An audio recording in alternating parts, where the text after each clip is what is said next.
नमस्कार दोस्तों, मैं रनीश कुमार नूतन मार्ग के डिजिटल प्लेटफॉर्म पे आप सभी का स्वागत है। आज पूरे दिन भर की मुख्य खबरों के साथ मैं आपके साथ हाजिर हूँ। आप सभी को शुभ संध्या। और आज मैं बात करूँगा जो आज सुबह हमारे देश के प्रधानमंत्री जो जो कोविड वैक्सीन जहाँ बन रहे हैं उस जगह का दौरा किया है, उसके बारे में। दूसरी बात में किसानों के बारे में थोड़ी बहुत चर्चा, क्योंकि वो चर्चा करने जाके नहीं है, क्योंकि वो किसानी कहीं से भी नहीं दिखती और वो देश के लिए नहीं लड़ रहे हैं। वो मैंने एजेंडे से अलग हट चुके हैं किसान। और किसान अपने जो देश को नुकसान पहुंचाने वाले हैं और देश को पहुंचा रहे हैं, वो किसानों की राजनीति कर रहे हैं। क्योंकि किसान को सारी चीज़ें मिली हैं जो 2014 के बाद से वो सारी चीज़ें मिली, सारी फैसिलिटी मिली है, हर तरह के दिया गया है। एमएसपी भी उनको बेहतर मिली है और बेहतर परचेजिंग भी की गई है। उसके बावजूद भी अगर ये किसान इस तरह के काम कर रहे हैं तो ये बेहद शर्मनाक है। हम इस पर ज़्यादा बात नहीं करेंगे, उसको ज़्यादा तजब्बो नहीं देते हैं। फिर आगे बढ़ेंगे। हमें जम्मू कश्मीर के जो नई कनेक्टिविटी और इंफ्रास्ट्रक्चर है उस पर, और कुछ हम बात करेंगे बाहर से भी, विदेश के समाचार, और कुछ अर्थ जगत से भी हम लेंगे। ये थोड़ा बहुत ब्रीफिंग एक चलेंगे।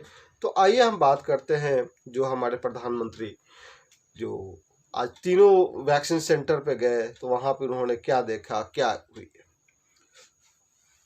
आप सबों को पता है कि भारत में कोरोना कहर जारी है, निरंतर जारी है। और विगत हम 24 घंटा में देखें तो लगभग सक्रिय मामले 45,000 से ऊपर के सक्रिय मामले आए हैं। 24 घंटे में 45 नहीं, लगभग 41,000 के आसपास नए मामले, 41-42,000 के आसपास, और 485 लोगों की मौत हो गई है।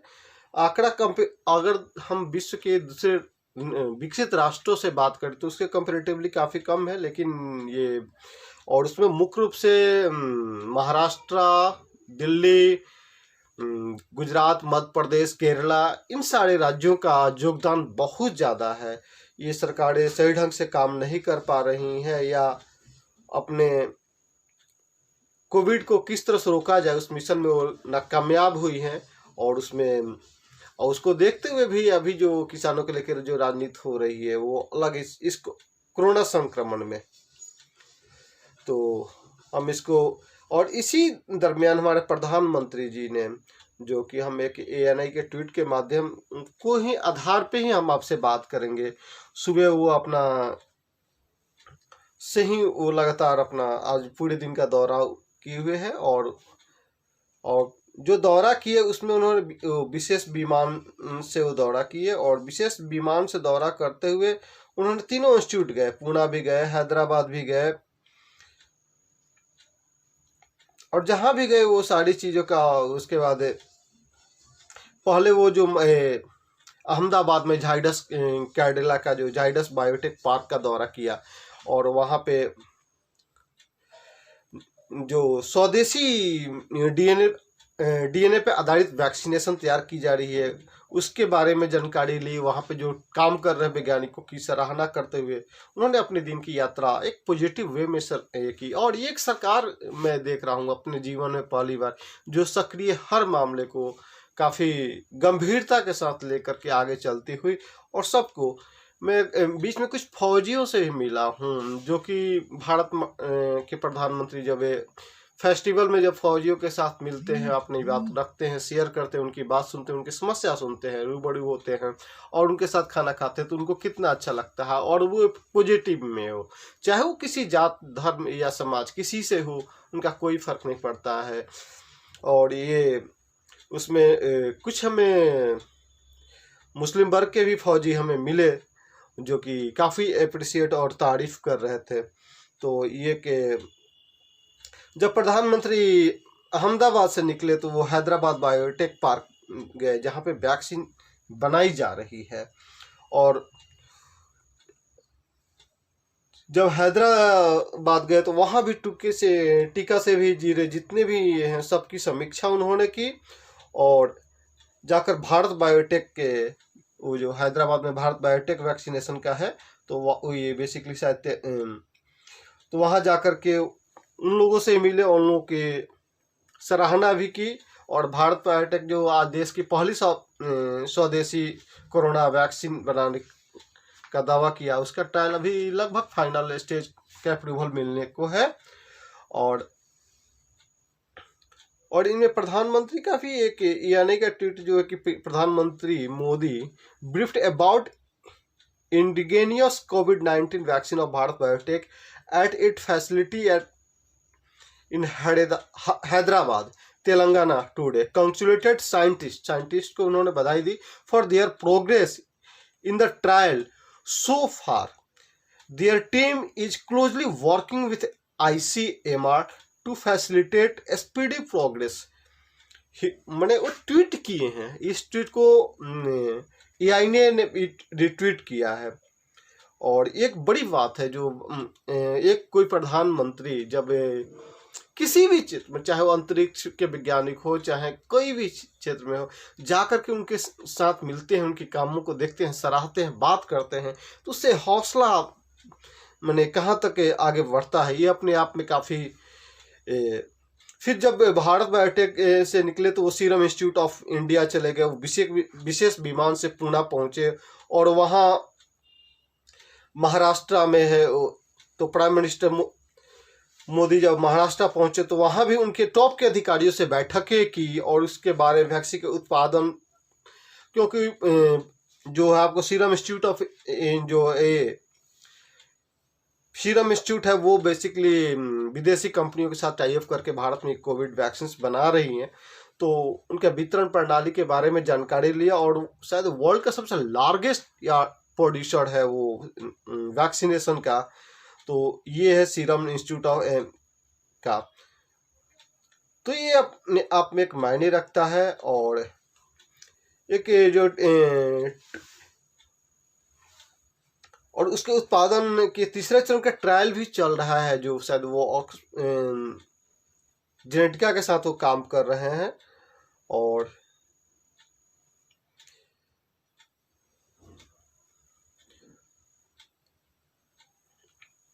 तो ये सर हो गया आपके वैक्सीनेशन के ऊपर। अब हम बात करते हैं वैज्ञानिकों की, किसानों के ऊपर। जो किसानों के, मैंने बोल ज़्यादा तो जब्बू देने की बात नहीं है, क्योंकि किसान आज वो किसानी से हट करके, ये जो किसानी के समय है, किसानी से हट करके वो दूसरे तरफ लड़ाई को ले जाने को प्रयास कर रहे हैं। और भारत विरोधी शक्तियों के साथ हमें लगता है कि मिल करके काम कर रहे हैं, जो कि सरोकारी हैं, जो भारत में पहले सरोकार सामाजिक विकास और गरीबों को ऊपर उठाने की, लेकिन वो विगत 50 साल से लड़ते हुए गरीबों को तो ऊपर नहीं उठाए, लेकिन अपनी गरीबी जरूर खत्म कर लिए। आज वो 5 स्टार होटल में गरीबों के पैसे से ही दारू पीते हैं और गरीबों को गाली देते हैं, गरीबों को, भारत को बदनाम करते हैं। उनका यही काम रह गया। जितना भारत को गाली देंगे, भारत के गरीबों के बारे में बात करेंगे, उतने विदेशी इंस्टीट्यूशन और विदेशी लोग उनको अपने बुलाएंगे बात करने के लिए। और उनकी जितनी आर्टिकल गरीबी की इर्द गिर्द होगी। अब वो देख रहे हैं कि प्रधानमंत्री का ऐसा काम करने जा रहे हैं कि जो कि अगर इस तरीके से काम होता रहे तो भारत में गरीबी कम हो जाएगी, कुपोषण कम हो जाएगा और किसान जो है बिचौलिए में फंसा हुआ है वो किसान, अब ये जो बड़े किसान है वो सोचते हैं कि यार अब सब कुछ ठीक हो जाएगा, सब खत्म हो जाएगा, क्योंकि बड़े किसान तो ज़्यादातर बिचौलिए का काम करते हैं, एजेंट का काम करते हैं। अब तो जो मंडी हट जाएगी, सारा कुछ ट्रांसपेरेंट हो जाएगा, तो उनको तो देना पड़ेगा ना कि हमारे पास कितनी जोत है, हम कितनी बेच रहे हैं, क्योंकि वो तो मार्केट से छोटे किसानों से अनाज कलेक्ट करते थे कम दामों पे और MSP पे बेचते थे। तो ये जो कमाई है उनकी खत्म हो जाएगी। तो और किसानों को डायरेक्ट बेनिफिट, अगर 1 एकड़ है तो 1 एकड़ का कितना पैदावार हो सकता है मैक्सिमम, उसके हिसाब से वो अपना ये करेंगे। जब वो और सारी डिटेल्स देनी पड़ती है तो देनी पड़ेगी, तो क्योंकि पर्चा कटाना पड़ता है, पर्चा के हिसाब से डायरेक्ट DBT के थ्रू आपके पैसे मिलते हैं। तो ये एक सबसे बड़ी बात है। मैं यही कहूँगा कि किसान, राजनीतिक पार्टियां राजनीति न करें और और ये काफ़ी वैश्विक महामारी का दौर है, इससे वो जितना बचेंगे तो ज़्यादा बेहतर रहेगा। और चीन जो है चारों खाने चित होने के बाद वो अब दावा कर रहा है कि भारत से ही कोरोना वैक्सीन पूरे विश्व में फैला है। तो ये एक प्रोपेगेंडा अलग शुरू हुआ। चाइना जो है वो उसकी अपनी हार की बौखलाहट सामने आ रही है। अब हालांकि जो चीनी वैज्ञानिकों ने एक ऐसा दावा किया है जो उसका ही उल्टा मजाक बनने लगा है। एक हमें आपको हिंदुस्तान टाइम्स की खबर है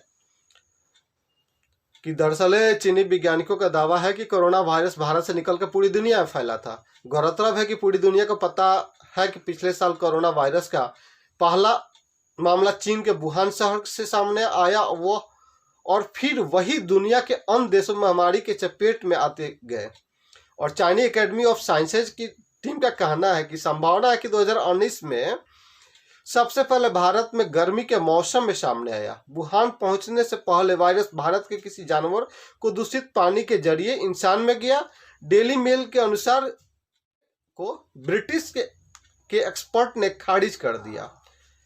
ग्लासगो यूनिवर्सिटी के एक्सपर्ट डेविड रॉबर्टसन ने चीनी वैज्ञानिकों की रिसर्च को दोषपूर्ण बताते हुए कहा कि इससे कोरोना वायरस को लेकर समझ में बिल्कुल भी बढ़ोतरी नहीं हुई है। हालांकि पहली बार नहीं है जब दुनिया में कोरोना के वायरस से घिरे चीन दूसरे देशों पर उंगली उठाई हो। ये चीन का प्रोपेगेंडा है। पूरी दुनिया जानती है कि सबसे पहले कहाँ से कोविड वैक्सीन कोरोना वायरस उत्पन्न हुआ। और सबसे ज़्यादा पूरे जनवरी फरवरी में कोरोना का एक प्रकोप था। वहाँ पे पर डे हजारों की संख्या में लोग मर रहे थे। चीन सही आंकड़ा नहीं बता पाया कि कितने लोग मरे हैं, कितने लोग संक्रमित हुए हैं। जो वो 3,000 लोगों का जो उसने बताया था कि 3,000 के 5,000 लोग मरे, ये बिल्कुल हास्यास्पद है, वो गलत न्यूज है। वो तो अपने सैनिकों के युद्ध में जो मारे गए हैं उसको भी सही ढंग से नहीं लोगों के पास रख पाया। और दूसरी बात है कि चीन भारत नेपाल के रिश्ते को देखते हुए चीन की बेचैनी बढ़ रही है। वो चीन नेपाल को अपने पाले में रखने के लिए लगातार कोशिश करने का प्रयास कर रहा है, लेकिन चीन की जो करतूतें हैं उसके पूरे विश्व के लोग जान चुके हैं। और पाकिस्तान तो छोड़िए, वो तो पूरे विश्व से आइसोलेटेड हो चुका, अलग थलग हो चुका है। तो जो अलग पूरे विश्व जिसको तिरस्कृत कर दिया वो उसको चाइना अपनाने का और ये प्रयास किया स्टार्टिंग में कि भारत और नेपाल के बीच में संबंध को खराब कर दिया जाए। और लेकिन उसने एक गलती कर दी कि नेपाल की कुछ गांवों को हथियाने का प्रयास किया या हथियार वहां पे अपने कुछ ये भी समझ में आने लगे। और फिर वो फेंगे रविवार को एक दिवसीय नेपाली दौरा पे आ रहे हैं। तो ये उनका प्रयास है। और भारतीय विदेश सचिव हर्षवर्धन श्रृंगला की नेपाल की 2 दिवसीय यात्रा समाप्त होने के कुछ दिन बाद ही, जो अभी हाल ही में गए थे श्रृंगला जी, उसके बाद ही आई है। और नेपाल में चाइना को लेकर काफ़ी ज़्यादा विरोध चल रहा है, तो ये भी एक खबर है। और चिराग पासवान ने जो अभी क्या कहते हैं कि बिहार में जो भाजपा एनडीए से अलग होकर चुनाव लड़ा, अब उनको लग रहा है कि हमारी ज़मीन अब एनडीए के साथ हम नहीं ज़्यादा दिन टिक पाएंगे, क्योंकि वो ज़्यादातर वो अपने आप को मोदी भक्त, मोदी का हनुमान बताते रहे। लेकिन अभी जो स्थिति दिख रही है, जो कि उस टाइम बोलते थे कि ये भाजपा की अंदरूनी ये हो सकती है, लेकिन मैं जहाँ तक भाजपा को जानता हूँ, क्योंकि देखिए किसी भी पक्ष को जानना और हर पक्ष पार्टियाँ उनके पक्ष को, उनके बारे में, उनकी कल्चर्स के बारे में, उनके लोगों के बारे में, उनकी नीतिगत बारे में, कहाँ तक वो जा सकते हैं, वो सब जानना जरूरी है। तब एक तटस्थ और सही विश्लेषण कोई कर पाता है।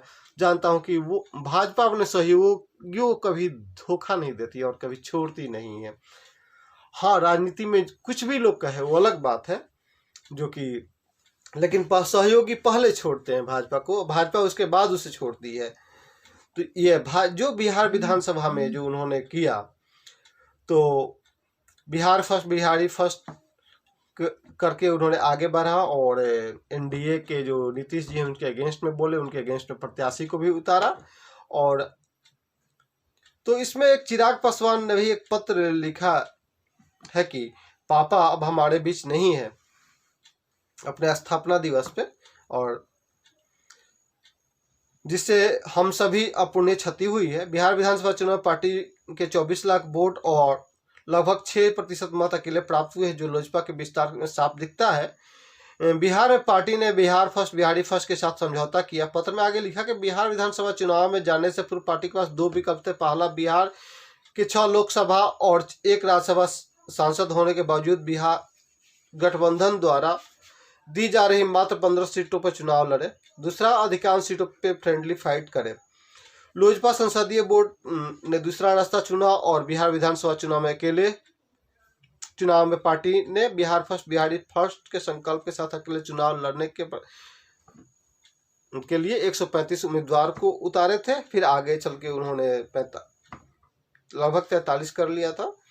और आगे वो लिखते हैं कि 2015 के विधानसभा चुनाव में लोजपा गठबंधन के साथ मिलकर लड़े थे, जिससे पार्टी को मात्र 2 सीटें मिल पाई थी। मुझे गर्व है कि अकेले अपने झंडे के नीचे चुनाव लड़कर पार्टी एक मजबूत जनाधार बनाया है और हमारी लड़ाई बिहार के राज करने की नहीं, बल्कि बिहार को बेहतर बनाकर उस पर नाच करने की मुहिम में पार्टी लगी है, जिससे कि पार्टी ने खुद को संघर्ष का रास्ता चुना है। ये बिल्कुल सही है। कोई आप नौजवान है और पार्टी को नए सिरे से खड़ा कीजिए और बिहार की आकांक्षाओं का पूरा करने का प्रयास कीजिए।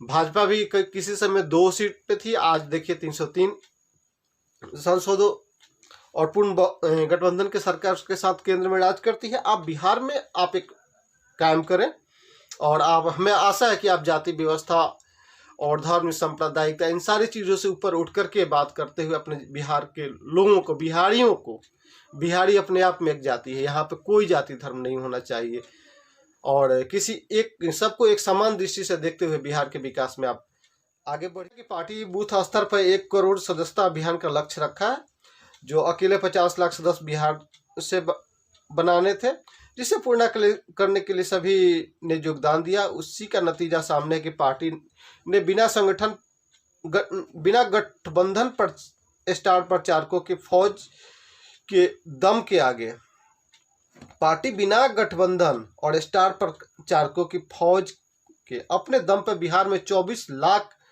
वोट हासिल किए और चुनाव में अधिकांश कार्यकर्ताओं ने लोगों को लोजपा के सिंबल पर चुनाव लड़ने और उसके पार्टी को और भी मजबूत करने की चुनावी जनसभाओं में कार्यकर्ताओं को उत्साह देखने लायक थे। आज मैं यकीन के साथ कह सकता हूं कि बिहार में 24 लाख लोग पापा के स्थापित पार्टी की मशाल मजबूती से थामे हुए हैं। मैं ये नहीं कह सकता मैं कि टोटल 24 लाख जो है आपके पिताजी चाहे लोजपा के, कुछ सैद्धांतिक रूप से भाजपा के जो अपने कद्दावर नेता थे आपके यहाँ जो चुनाव लड़े, वो लोग कुछ भाजपा के वोट भी उनके साथ गया है। 100% आपके लोग, क्योंकि आप पिताजी एक जाति एक वर्ग और कहीं प्रतिनिधित्व करते थे, पूरे बिहार का प्रतिनिधित्व करते हुए कभी नहीं दिखे। हाँ, उन्होंने अच्छे पदों पर रहे, बिहार के विकास के बारे में सोचा, इसके लिए हम भी गौरवान्वित हैं। और जो रेल मंत्री थे बिहार के लिए, उन्हें बहुत सारे किए, जो भी मंत्रालय जो भी जिम्मेवारी उनको मिली बखूबी वो किए। लेकिन हमेशा उनकी जो राजनीति के इर्द गिर्द रही है वो अपने जाति और वर्ग को लेकर के ही रही है। तो नीति से अगर आप आगे बढ़ना चाहेंगे तो कभी भी बिहार पे आप राज नहीं कर सकते हैं, आपकी पार्टी आगे नहीं बढ़ सकती है। जितना थे 24 से 26% के बीच में आप 4 से 6% 7% के बीच में आप घूमते हुए रह जाएंगे। हम आशा करते हैं कि आप इसको आगे बढ़ाएंगे। अपने पिता जी के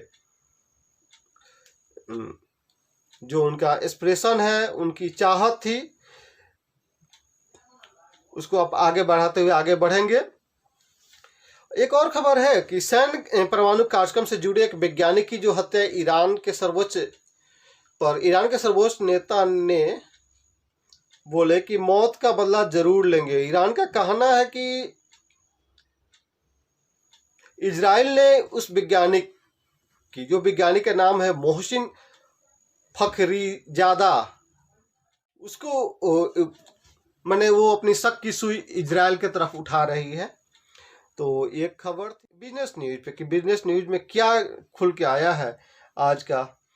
एनडीटीवी के प्रवर्तकों पर रोक लगाई है। अवैध तरीके से कमाए गए 16.97 करोड़ रुपए लौटाने का निर्देश दिया है। ये खबर दिखाई पड़ता है क्योंकि ये मीडिया से जुड़ा हुआ है। और भारतीय प्रतिभूति और विनिमय बोर्ड सेबी ने एनडीटीवी के पढ़ने राय और अधिकार पर 2 साल के लिए प्रतिभूति बाजार में कारोबार पर रोक लगा दी। एक बड़ी बात है। इस कार्रवाई में भेदिया कारोबार में संलिप्तता के चलते लगाई गई है। सेबी ने दोनों को 12 साल पहले की भेदिया कारोबार गतिविधियों से अवैध तरीके से कमाए गए 16.97 करोड़ रुपए लौटाने को कहा है। ये कारोबार जांच करने के बाद ये कार्रवाई की गई है। कहीं ना कहीं इसमें दोषी पाए गए हैं और उनको ये जो भुगतान करना होगा वो सूद के साथ करना होगा। और जीडीपी के बारे में सुबह मैंने बात की है और हम सभी का इसमें योगदान है। और आप सब पूरे जोश से खरोश के साथ देश के विकास के लिए और देश के लिए आगे बढ़ें। देश है तो हम हैं, हम है तो देश है। और इन्हीं संकल्प के साथ